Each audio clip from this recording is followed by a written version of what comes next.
तो बार बार झूठ बोलकर इस बार इन लोगों ने एसआईआर को मुद्दा बनाया, लोगों को डरा रहे हैं कि भैया आपका वोट छीन लिया जाएगा, आपका वोट खत्म कर दिया जाएगा। पर एक बार भी इन्होंने अधिकृत आपत्ति दर्ज कराना जरूरी नहीं समझा।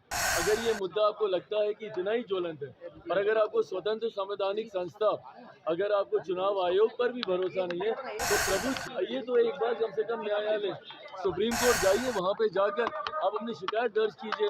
उसके बाद दूध का दूध, पानी का पानी हो जाएगा। नमस्कार, आप देख रहे हैं पीडीएम आई समाचार। मैं हूं बरजेश कुमार। देखिए, लोक जनशक्ति पार्टी के राष्ट्रीय अध्यक्ष और केंद्रीय मंत्री चिराग पासवान ने सरकार को बचाते हुए कहा कि जिस तरह से सरकार जो है पूरी तरह से सजगता से काम कर रही है। विपक्ष पर हमला करते हुए उन्होंने कहा कि जिस तरह से बिहार में लगातार विकास की नदियां बह रही है, विकास हो रहे हैं, और एसआईआर जैसे मुद्दे पर जो है उन्होंने अपनी जो है पूरी तरह से जो है झूठे वादे कर रहे हैं। एसआईआर मुद्दा सरकार का नहीं कोई लेना देना है, न किसी को जो है इससे आपत्ति होनी चाहिए, ऐसा जो है चिराग पासवान ने कहा। चिराग पासवान को पहले पूरी बयानों को सुने। भाई जरूरी तो ये लोग नहीं समझ रहे हैं ना, इन लोगों को एसआईआर जैसे मुद्दे दिख रहे हैं जिसमें ना सरकार का कुछ लेना देना है, ना हमारे प्रदेश के वासियों का कुछ लेना देना है।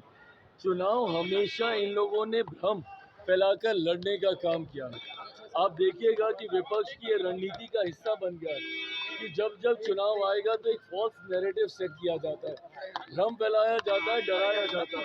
लोकसभा के वक्त तो बात की थी ना इन लोगों ने आरक्षण की, क्या बोल रहे थे कि आरक्षण समाप्त हो जाएगा, लोकतंत्र की हत्या हो जाएगी, संविधान खत्म कर दिया जाएगा।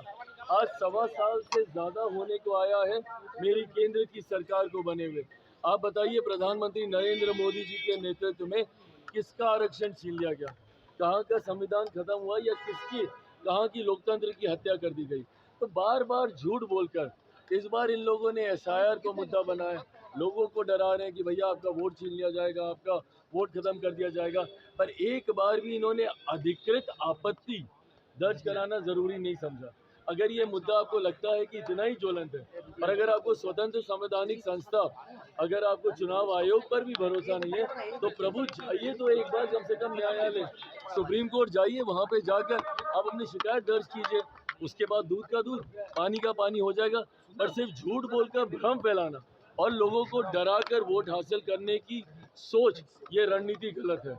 तो आपने सुना जिस तरह से चिराग पासवान ने साफ तौर पर कह दिया है कि इस तरह के जो मुद्दे लेकर के चलते हैं, 35% आरक्षण की बात करते हैं, 65% आरक्षण की बात करते हैं, उसको लेकर के चिराग पासवान ने कहा कि जिस तरह से महिलाओं को 35% आरक्षण मिला है बिहार में, बिहार पुलिस दरोगा या किसी भी सरकारी नौकरी में वो किसी सरकार ने नहीं दिया है। वहीं तक नहीं, जबकि कहा है कि जिस तरह से केंद्र सरकार जो है बिहार के प्रति पूरी तरह से संवेदनशील है, बिहार में विकास के लिए जो है काम करते आ रही है। आगे भी अगर एनडीए की सरकार बनती है तो हम लोग काम करेंगे, और तेजस्वी यादव जो है इस तरह से दूरे रहें, क्योंकि तेजस्वी यादव ये सब की बात नहीं करते हैं। तेजस्वी यादव सिर्फ एसआईआर को मुद्दा को लेकर, जो किसी को भला नहीं होना है, उसको लेकर के वो सब चल रहे हैं।